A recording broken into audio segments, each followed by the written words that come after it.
Welcome to Life Happens, where Texans come to protect their legacy and prepare for the second half of life. Join your host, attorney Kim Hegwood of Your Legacy Legal Care, and our weekly guest as we navigate the challenges that emerge as life happens. Now here's your host, Kim Hegwood. Good morning and welcome to Life Happens with me, Kim Hegwood, and our very special guest today is somebody I've known for a very long time. Hey, Robyn, it's good to see you. Good to see you. But today we're going to talk about something really, really good, and you've got a new book out. I'm so excited, and when I heard about it, and so we're going to be talking about the book. It's Transforming the Mundane into Sacred, Spirituality and Caregiving for the Elderly. And so, you do a lot of things that, we take advantage of in your other business, but what made you decide to write a book? Well, it's a long story, and I'll make it as short as possible. But I was one of the many caregivers that took care of my dad. He had a long list of chronic illnesses, but a very short end of life, about 3 months.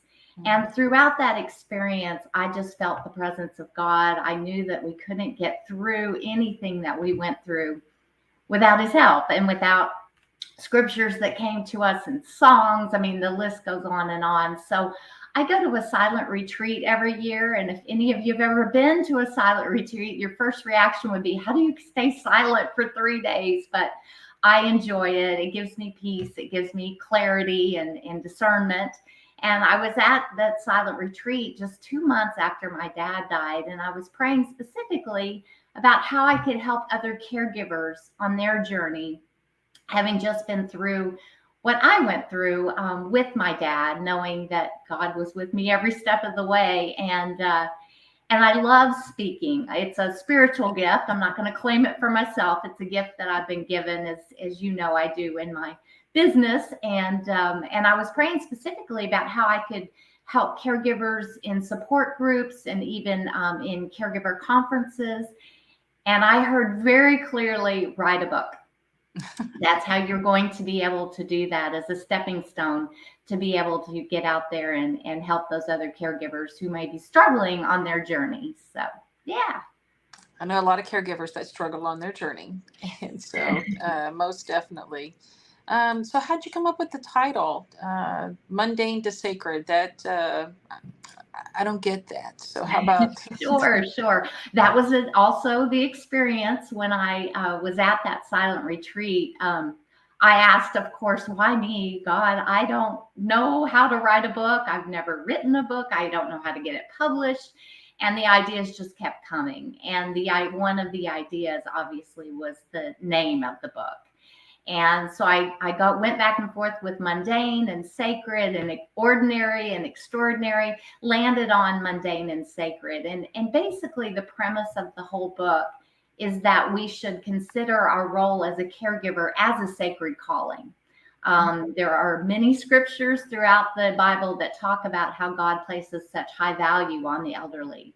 And having been through it myself, with my father, along with other caregiving experiences, which I outline in the book, with my mother-in-law, my father-in-law, my grandfather, and now my mother, I realized that we have to look at it as a sacred journey, something that God has called us to do. And so I think it was interesting in my life. There was never a doubt it was going to be me with my grandparents.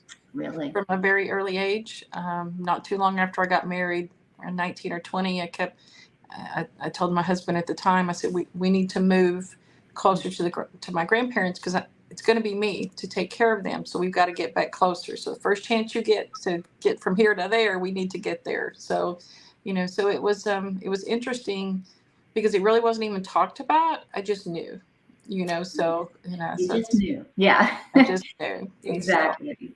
So let's talk about the book. Okay. Sure. So what specific topics do you cover in the book? Kind of give us we're looking for a sneak preview here. Sure. Yes, I'd be happy to. Well, again, I talk about the spirituality and caregiving, what that looks like, and define mundane and sacred, go through different scriptures. I talk about how God places such value on the elderly, kind of is the beginning chapter so that we understand that it is a calling. Some of the other chapters that I cover, one that I really love is identity crisis. We all know, hopefully we all know what that means, or unfortunately experiencing that. Looking at, I'm the spouse now. I've always been the spouse, and now I'm the caregiver. And looking at that in a spiritual way, as well as a very practical way of identifying yourself as a caregiver. That's the first step. A lot of people go through their whole caregiving experience feeling stressed and burdened because they're having to stop their regular life, right, to be a caregiver. And once you grasp that concept, I call it in my book, identity reframing. I don't like negativity, and crisis seems so negative. And so that was an inspiration that came to me one day. So I call it identity reframing. And so we talk about that and how you can get in a better place with that. Of course, I talk about from being stressed to blessed. Have a whole chapter on very practical stress reducing techniques, things like that. My background experience was in nursing homes, but specifically my favorite part of that part of my career was Alzheimer's. And so I have a whole chapter on dealing with Alzheimer's. I use lots of examples from my professional experience as well as my personal, as well as some other caregivers out there that have written books themselves and draw on all those different experiences. So, and one of my favorite chapters that I discuss kind of throughout the book is fruit of the spirit, and how the fruit of the spirit biblically that we're called on, all of us have access to love, patience, joy, kindness, gentleness, self-control, and talk about how we can draw on that in our caregiving experience and use real specific examples of that. So yeah, that's about it in a nutshell. So you talked a little bit earlier. You told our listeners that you've been a caregiver for a variety of different family members, and so what's a lesson that you've learned as being a caregiver yourself? Sure. Oh, that's a tough one, but obviously lots of lessons. I wrote a whole book on all the lessons I've learned, right? But I think many of the lessons come from and remembering, first of all, and is to take care of yourself. You get so ingrained in that role that we often sometimes forget that we're worth of value too. We're worthy of taking care of ourselves. And so certainly that. I think the other experiences that I've learned is, again, the premise of the book is that when we spend time in prayer, when we call on God, He's with us every step of the way in that experience through the struggles. Obviously through the struggles. That I put in my book, there's a song that I love, I Will Trust in You by Lauren Daigle. I don't know if anybody is familiar with that artist or that song, but I love music. It really speaks to me. And as I was driving down Highway 99, which is from Katy, where I live in Katy, Texas, all the way to the Spring area in Texas, I drove 99 many miles taking care of my dad. And that song was very popular, and it came on, and it really spoke to me about, if you don't move the mountains that I ask you to, I will still trust in you. And so I think that's a lesson that I learned along the way, surely. So yeah. I became a Chris Tomlin fan. Oh, I love Chris Tomlin. Oh, I really like his music, and so Yeah. nice. Most of it's nice and upbeat, and so I really like his music. Very much so. In fact, again, I do quote a lot of the scriptures, and a lot of the scriptures that he uses, I quote a lot of Chris Tomlin in my book, because those songs truly speak to me as well. So. And so, as a healthcare professional, what advice would you give to family caregivers? That's a great one, because I'm going to take off my caregiver hat for a second. I was a healthcare professional, still consider myself one, even though I don't practice it as much. But I spent 11 to 12 years as a nursing home administrator. and then another 2 years in the Alzheimer's assisted living. With the business that I founded, real quickly, I'll share that. It's communicating and educating nurses and social workers on how to care for the elderly. They're all the gerontology topics that I have. So I spent my career working with and advocating for the elderly. So my advice, I believe, from a healthcare perspective is, first of all, be their advocate. That's the word that I use so much. Again, we know the Holy Spirit can be our advocate, and certainly we are required to be the advocate for our loved ones. But the thing that I would really invite caregivers to remember is all care is not bad. There's, there are excellent nursing homes out there. When your loved one needs a nursing home, take away the guilt, take away all those emotions, and do what is needed for your loved one. And I would just advise that you explore all your options, learn as much as you can about the different options. Never, ever, ever promise your loved one that you won't put them and place them in a nursing home, because you can't guarantee that. You don't know what's going to happen. And so I would advise people to just really research all the options that are out there. And one thing that I found in my career is that, this is such a cliche, but most caregivers don't know what they don't know. I just was a facilitator of a panel at a support group last week, and I'm always surprised when some of the questions that are asked, and it reminds me that this isn't something we woke up with and we were born with, to know how to take care of our aging parents, right? I just happen to have developed a career in that, but most people don't know what to do and where to turn. And so thank you for all of your help in all of that. But I think that would be my advice, is to explore your options. Don't discount any of the options. And I have a whole chapter in my book on professional spirituality and caregiving. Remember to look for the good in the people that are caring for your loved one. It's out there. And look for those smiles, look for that caring heart. I say to most people when I do presentations, most people don't wake up one day and say, I'm going to just take care of old people. They have a heart for it. Now, again, you'll find some places and some companies that maybe that doesn't exist, but look for that, because you will find it. I have example after example in my book about that. And I think the other thing that I would recommend as a professional is explore, and I know you touch on this topic a lot, but make sure you understand what palliative care is, what advanced care planning is, and finally, explore what hospice is. There's such a myth about that hospice is just for those people who are at the very end of life, and we know that not to be true. That I have a whole experience in my book on advanced care planning, palliative care, and hospice, where I talk about my father-in-law, who went through all of those phases and received all that care.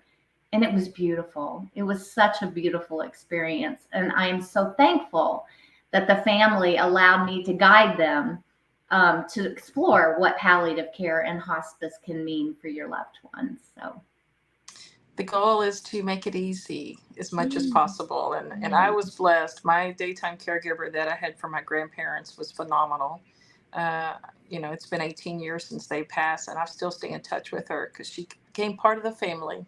See, isn't that's exactly what I'm talking about. Again, the story after story in my book and otherwise of caregivers who they do it because they have such a passion for caring for others as well as older people.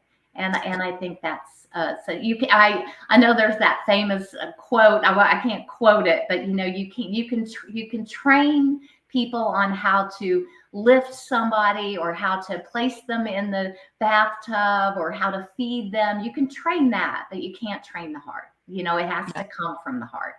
And I think that's truly, again, the premise of my book is that spirituality in caregiving. So what final words of encouragement do you have for those that are caring for the elderly? Hang in there. That doesn't sound very professional, does it? I'm actually in the process, and I'm very excited about it, of putting my book together, because I do love to present and love to, is putting my book together as for lack of a better term, as a PowerPoint, so that I can visually put it on a website somewhere and actually speak, talk through the book, but have visuals. And one of the visuals that I came across yesterday as I was working on this project was frog. And many of us know, you've seen the little frog and he's hanging on the tree, and it's fully rely on God. And I think that at the end of the day is how I've gotten through my caregiving experiences, is just knowing that, again, through the trials, through the storms, it's not easy. It's not easy. And again, I go back to that identity reforming. Once we identify as a caregiver, we realize that sometimes that's a long road. It's a long road ahead of you. And, I was on my knees quite a bit through all my caregiving experiences and continue to be. So I think those final words of encouragement, and again, I go back to, and I have to finish with this, is again, take care of yourself. It's not a selfish act. I hate to be repetitive, but it is not a selfish act. I went on my silent retreat in my caregiving experiences, right in the middle of my caregiving. I would leave and go on my silent retreat because I knew I had to be filled up in order to go back and be able to care for those that I love. And so do that. We all know that Lisa Gibbons famous, put on your oxygen first. You're in an airplane and, you have to put on your mask when that oxygen mask drops down, because if you don't, you can turn to the person next to you and you're passed out. So you don't have the energy or the oxygen to be able to give life to the person next to you. And that's what caregiving is all about. So take care of you and let him take care of you, and all else will fall into place. So. Well, I have to commend you for the retreat, because as soon as you said, 3 days of silent, I kept thinking, I don't think I've ever been silent for 3 days. I'm not even sure I would know how. Well, it's like I said, that first drive up to the place, I mean, it's very peaceful. But I had bills I was going to pay. I took my phone. I've actually been going for 20 years. And wow. I found something last night I was looking through, and I found my notes from, it's been more than 20 years, since 2001. Mm-hmm. And so, it's certainly a time to, I'll say this, I say this in my book, many people know this, but the words silent and listen are spelled with the same letters. I don't think God does that by coincidence or accident, that in order for us to really listen to what he wants to tell us, we need to be quiet and we need to be still. So Robyn, your book is on Amazon, correct? It is, yes. All right, so we can definitely find it on Amazon. How about if they want to reach out to you? How do they do that? Sure. You can certainly, you've got my email right there. I am starting a new branch of my company. It's still in the works, but Elder Care Support, Cornerstone Elder Care Support will be the name of that. So this is my new email address, transformingeldercare@gmail.com. Just watch for things. Only God knows what will be happening in the future, but I'm certainly available for anybody who needs anything. Okay, and the telephone number, that's a good number, right? Yes, that is 469-766-3660. Yes, absolutely. Perfect. Yes. All right, perfect. Thanks so much, Robyn. It was great to see you, as always, and to have you on the show. And we look forward to having you on again soon. Okay, love to. Thank you. Bye-bye. Thanks for tuning in to this week's episode of Life Happens with Kim Hegwood. Be sure to tune in every Thursday at 10 a.m. wherever you listen to your podcasts as we navigate through the challenges that emerge as life happens. The content of this podcast does not establish an attorney-client relationship or constitute attorney-client privilege, legal, medical, financial, or any other professional advice.